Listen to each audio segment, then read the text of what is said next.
Здравейте на канала на Art of Breeding, с мен е Кирил и с Алекс. Днес ще си поговорим за психоделиците и ще ви представим предстоящо събитие, което тя ще води от известно време. Наистина така се каня и се надявам и си викам, Алекс да се съгласи да направим това събитие. Тя не толкова ми отклоняваше поканата, по-скоро беше заета и най-вече просто не беше в България. Пътуваше от една страна, от друга страна, направо различни места на земното кълбо, нали, без да преувеличавам. Сега отново е в България, реално от вчера. Ще остане тук 2 седмици, нещо такова, малко повече. Вече се радвам, че може да откликне, че има желание на поканата да направим едно събитие, в което да разкажем за психоделиците, което тя може да разкаже за психоделиците, защото тя има много богат опит.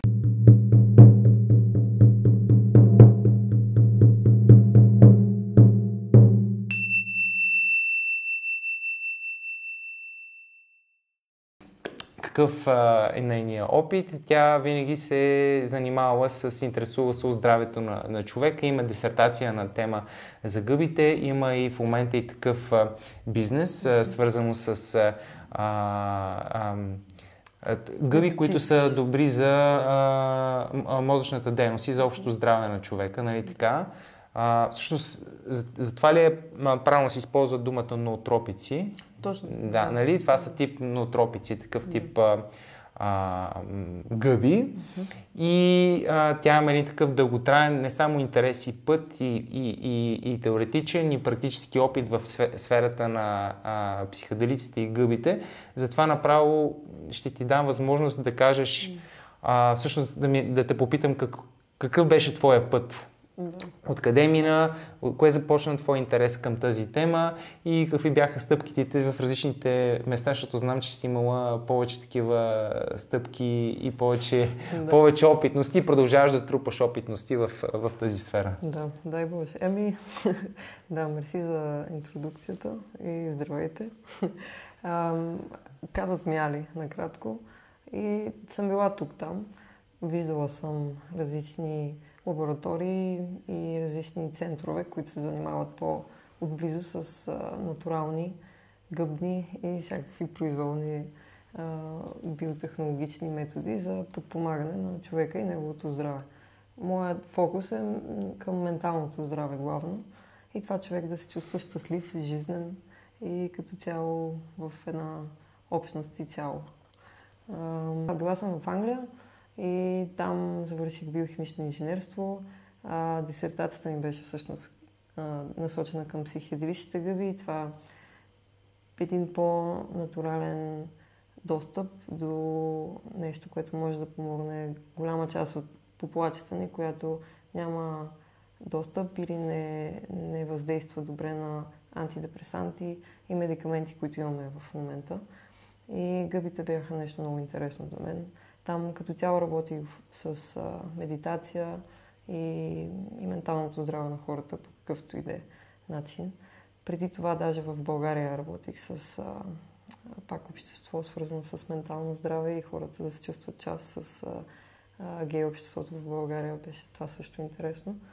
Но в Лондон нямаше нужда от това. Там всичко е наред с тези права, но хората имаха нужда от ментално здраве. И тази липса на слънце. И гъбите бяха нещо, което беше по натурален начин, както и медитацията. Това ми бяха главните неща там. След като завърших и написах дисертацията си, отидах в Холандия всъщност. И там доучвах и всъщност правих и стаж и поработвах. Първо в една клиника,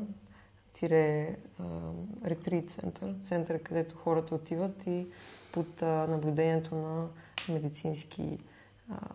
медицинско лице, професионалисти като Кирил в дихателни практики и медитация, както естествено и пълно лекарско надзор. Те взимат психоделични гъби, напълно легално, естествено в Холандия. И там взимат магични труфели и имат преживяване, което в повечето случаи им променя напълно живота от веднъж даже. Беше ми много интересно да видя отблизо. Беше COVID, но пак поне дори и онлайн много неща видях, научих. И също работих и малко за една природна аптека, пак с природна медицина, и после работих малко в Япония. Там се занимавах с натурални методи за детекция на болести чрез инфрачервена светлина и това как водата на тялото се променя спрямо различни фактори, като болест. Гледах и музиката как реагира върху едно тяло, върху една вода, каквато ние имаме над 70% в нашите тела. И беше много интересно. Свирих им, те свираха и като цяло виждах колко хубаво е музиката за нашето здраве и можех да го видя в реални числа, което е супер, за да може нещо такова да се проследява и да се показва и реалния ефект. И след това се върнах тук. Сега малко в Италия ще хода също, но тук главната ми идея и мисия е да вкарам малко повече образование и достъп до натурална медицина, която е научно, медицински и, как да кажа, всякак подкрепена. Медицина, която за някои хора е единствения начин, ако другите лекарства не действат или страничните ефекти са много големи, или медицина, която подпомага вече тяхното лечение, особено към менталното здраве. За психиатриците те винаги са били част от това мое приключение и се надявам да споделя целият този мой опит, това, което научих с дисертацията и много други с вас и с Кирил. Струва ми се, дали правилно си спомням, че ти имаше също така едно пътуване в Южна Америка? Да, бях и в Перу. Да. Там работих в една пак натурална клиника с един лекар от Куба всъщност. Той се вкарваше медицината, както виждам и аз в бъдещето, нали, традиционната, с натуралната медицина, с днешната медицина, методи, лекарства и така нататък. В Япония по същия начин също лекуват. Част от медицината е гъбите, примерно, и също така нурофен. И всичко това държавата го плаща и подпомага. Но там са други традиции, все пак, които се надявам тук да дойдат. Да, в Перу работих също с и психиатрични. Срещах там, те са си част от традиционната медицина. Беше много интересно, мога и за това да си говорим. Да, всъщност на мене, аз за това съм те поканил и в това видео и за предстоящото събитие, за което след малко ще си говориме, защото за мен аз виждам в тебе от една страна теоретичното познание или научното познание, от друга страна практичната работа, практичния опит, от трета страна, нали, много разностранен опит от различни краища на света, от различни дестинации. Ти си била само в това си сподели за 4 локации, световни локации. Естествено, ти си постоянно свързани с България, така че, нали, това е, така да се каже, петата, сега ти предстои една шеста в Италия. Нали, това е само те да сме споменали, може да има нещо, което изпускаме. И една такава малко по-далечна дестинация, която също посещаваш, съм сигурен. И нали, този практичен и теоретичен опит и от друга страна нещо, което аз разпознавам, нали, в тебе и това, което ти се занимаваш с нали, тези ноотропици, тези нали, лечебни гъби, нали, то е една страст към темата и нали, в България малко са хората, които имат такъв тип опит, такъв тип отношение, така че за мен би било и надявам се за всеки, който би имал желание да се включи в събитието и за тези зрители, които в момента гледат, така много, много ценна гледна точка за една тема, която в България, за съжаление, е доста ограничена.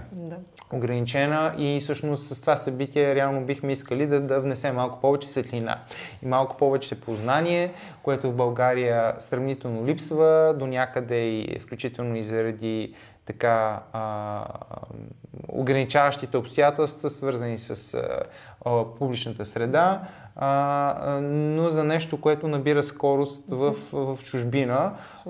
Може би всъщност преди да започнем да кажем какво ще представлява събитието, просто да кажем няколко кратки думи, може би най-същественото 1, 2, 3 неща, които можеш да сетиш за глобалните тенденции в сферата на психоделиците, защото сега нашите зрители могат да гледат и за който това е някаква сравнително нова тема и знаем много малко и си казва защо пък тази тема и те с какво са захванали и така нататък. Всъщност да покажем, че реално има един много голям световен тренд последните 20 години. 20 години но или? последните 5 да, по-повече. Да, по-повече. Да. Така че може би да кажем какво се случва, какво е това ново движение в световен план, което се случва в момента? Да. Ами, то се казва психоделичен ренесанс, някои хора го наричат, поради простия факт, че това е било нещо, което е почнало да се изследва, което е показало много полезни свойства и действия в един контролиран научен медицински как да кажа, такъв сетинг. Да. Място и обстоятелства. И това е било през 60-те. Това ще си говорим, ако искате още и на събитието. Да. После е било тотално спряно от борбата, нали, с наркотиците по това време в Америка, виетнамската борба, хипитата и е станала една голяма размивация и това нещо е приключило за 40 години и сега отново излиза на повърхността. В едни от най-големите институции в момента в света, като Харвард, Йейл, Джон Хопкинс, в Англия, в моя университет от University College London, в Imperial, нали, в огромни институции в момента изследват тези психоделични вещества като нещо, което има много огромен реален потенциал да помогне на голяма маса от хора за неща като адикции, депресия, биполярно разстройство и, нали, подобни. И в момента тенденциите са такива, че с все повечето изследвания, все повече позитивни посоки и действия се виждат. Те действат по малко по-различен начин от антидепресантите, който е малко по-директен. И в момента с всички тези изследвания се откриват начини как това нещо да е по-безопасно, подпомогнато също и от медицината и като цяло помага на все още, даже дори да не е достъпно до толкова много хора, помага вече на изключително много. На хора, които примерно от антидепресанти не се влияят, това е половината от популацията ни, те имат реален шанс от това нещо да се повлият и да променят живота си, ако се интегрират тези неща правилно и ако самия трип се води правилно. Тоест, вече това нещо се изследва в много по, как да кажа, медицински, ритуален и подобаващ начин в светлината на нещата и затова ще се радвам аз да споделя с теб каквото можем, така че в България хората да вземат максимума и да го направят по безопасен начин, да знаят какви са рисковете и да преценят дали това нещо въобще е за тях или не. Да, наистина това, което искаме с това събитие, просто да внесем повече информация, повече яснота за хора, които имат интерес, за хора, които все още не са се интересували от тази тема, просто да знаят какво е възможно. Да направим също това разграничение между психоделиците и другите наркотични вещества или наркотичните вещества, нали, разбирайки всъщност, че макар и в чисто от легална гледна точка те да попадат в тази категория наркотични вещества, всъщност, нали, да разширим разбирането, че те реално не са наркотици. Това е нещо, което се променя легално също. Да. И това е, всъщност световните промени, които се случват, първо, че, нали, има промени, нали, по отношение на легалността, по отношение на това, че все повече държави психоделиците стават разрешени. Другото, което ти каза е, че има все повече изследвания и третото, което се случва е, че има все по-широко, има все повече центрове, където този тип дейност се почва да се професионализира на доста високо ниво и съответно да се влиза в един процес, който е много така от една страна научно обоснован, от друга страна подкрепен с много опит, така че да може да е полезен на хората и реално има много повече информация и знания по тази тема, нали, сравнение с преди 5-10 години, примерно. Абсолютно. И много хора вече търсят това знание, предполагам и твоята публика, нали, на вътрешното себеопознаване и това е начин, по който хората също с някакво вещество, нали, търсят да достигнат малко повече яснота или промяна на тяхните в моментни вярвания. По този начин то действа и на мозъка. Затова и се изследва и затова не искаме да говорим, ако някой има такъв въобще интерес, да знае какви са рисковете и как по най-добър и сигурен начин нали, може да вземе само позитивите всъщност. Да. Важно е да кажем, че нали, наистина има определени рискове.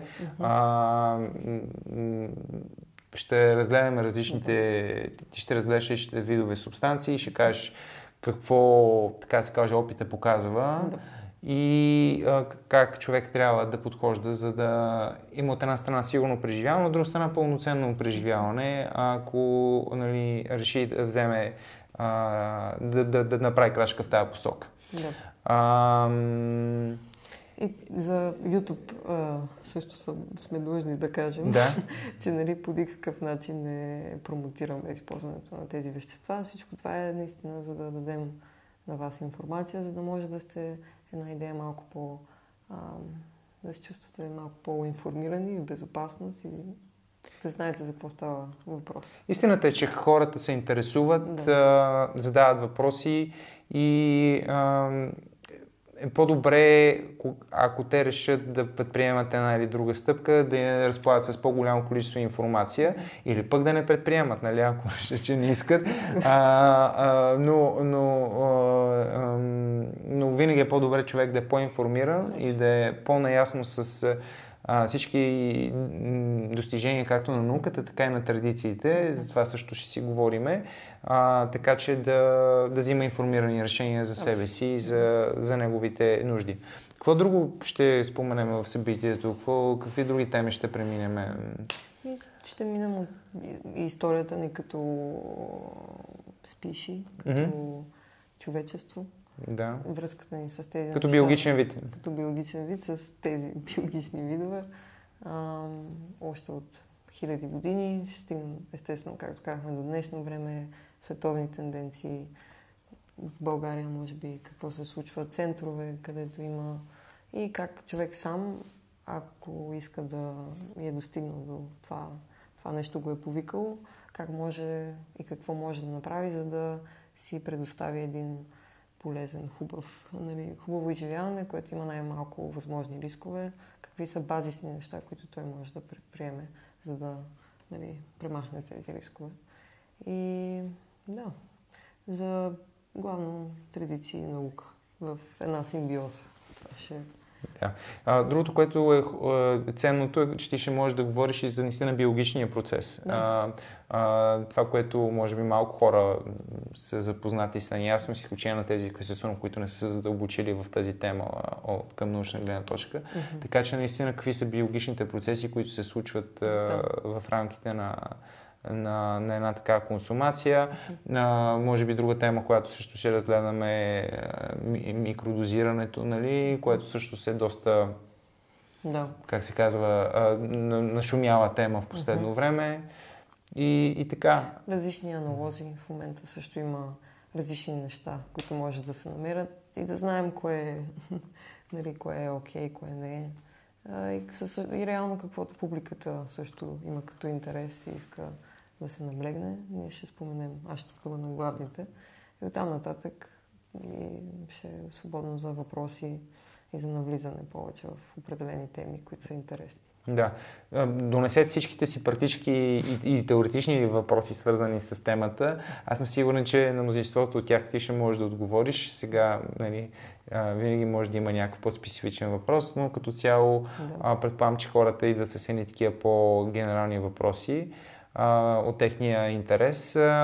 Така че, нали, това да бъде едно пространство за обмен, едно пространство за среща, публиката, българската публика, нали, моята публика, да може да те види на живо и да реши познанието по тази тема. Сигурен съм, че и накрая ще поговорим малко и за гъбите по принцип. И за, нали, извън психоделичните гъби, за гъбите по принцип и за тяхната функция, и за тяхната роля, и за тяхната полза. Може това вероятно да бъде предмет на съвсем отделна среща, нали, някой следващ път, но поне ще открехнем тази врата. И за да, нали... Медицинските гъби, тези, които са достъпни в България. Легални, да. Да, и ще си донеса книжките, като е тази. Да. И кажи, може би за това, аз доколкото знам 2 вида гъби предлагаш ти тук в България. Да. Аз дори, между прочим, имах един от приятелите ми във Фейсбук вчера ония ден, кога беше тук при някакъв брой, и вика, може ли да препоръчате някаква гъба за по-добра ментална функция? Да. И тогава видях, че един от неговите приятели беше коментирал лъвска грива и имаше няколко лайка, така че хората почват да стават съзнателни, но кажи за тези 2 гъби. Да, това е супер, това и в България виждам, че навлиза. България е пълна с билки, гъби, какви ли не природни дадености. И хората почват да имат интерес, което много се радвам. Затова и много искам да съм тук и да разпространявам тази информация и тези вещества, които са легални, естествено. Лъвската грива е едно от тях. Сега се занимавам главно с лъвска грива, такава, която е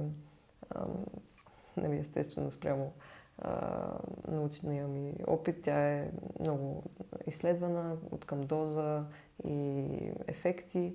И тази гъба, тя може да помогне много за хора, които просто искат повече да имат концентрация и яснота.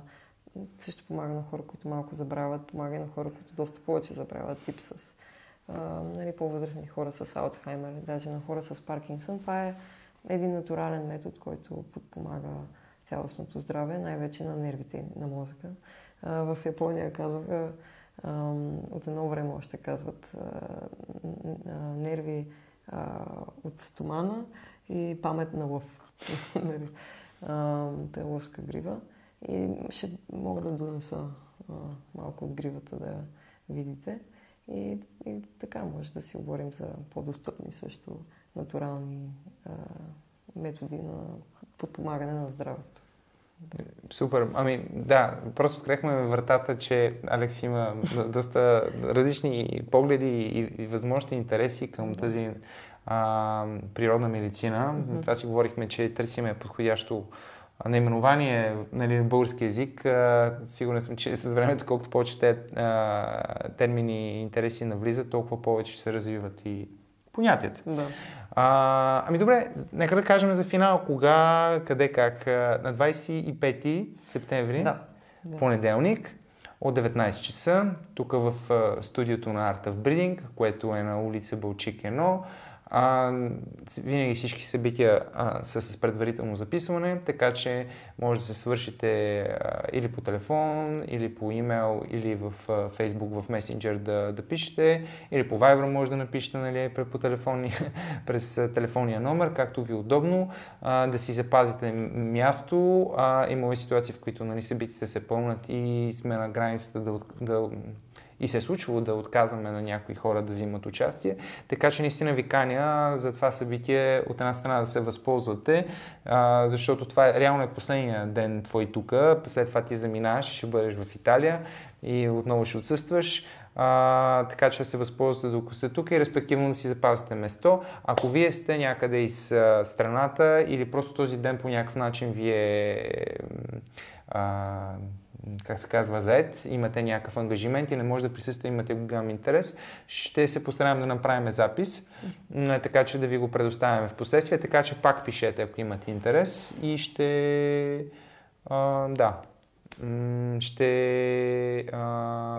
ще го подсигурим. И така, има ли нещо, което организационно да добавяме, което... Малко ще посвирим, може би, също. Да. Покажи за финал твоята малка флейта. Да. Такава трабъл флейта. Трабъл флейта. От Перу си взех 2 флейти и ги следвах естествено върху хората в Япония. И резултатите бяха естествено магични. И се радвам да споделям мелодиите с вас, дори за кратко. И Кирил може една така дихателна практика, както са неговите експертизи, пък той да сподели. Да, аз напоследък така в различните събития, които провеждаме тук, реших в началото да въвеждаме една дихателна практика, което ни помага малко да се центрираме, да се фокусираме, да имаме по-пълноценна, по-запомняща се работа и как да кажа, споделяне заедно. Така че ако има случайно някой, винаги има някой, който не е опитвал дихателна практика с мене, естествено ще може за кратко, за няколко минутки да направим това въведение. Да. Но това са вече подробности, които ще ги видите на място. Да, ще донеса книжки. Ако някой има интерес да си прочете, ще препоръчам няколко филма, може би също документални. И ще си донеса от гъбите, от лъската грива. Тя се казва Heritium MRL, Mycology Research Laboratories. Да. Така, който иска, ще може и да си взема от нея. Добре, благодаря ви. Очаквам ви с голямо нетърпение. Ще се радвам да ви видя и аз самия да си обогатя познанията в някои посоки, да си задам и аз някой друг въпрос и съответно да чуя и вашите въпроси, защото така учиме и от въпросите на другите хора. И така до сега работихме по съдържанието, така че мога да ви кажа, че ще разгледаме темата от наистина доста различни гледни точки. И така, доскоро, ако искате да следвате такива събития, не пропускайте да се запишете долу в Viber или в Telegram канала, където споделям всички събития, които предстоят, защото така ще каня и други интересни гости и тепърва най-доброто предстои. Супер. И благодаря ти, те очаквам. Да, до скоро. Чао, чао.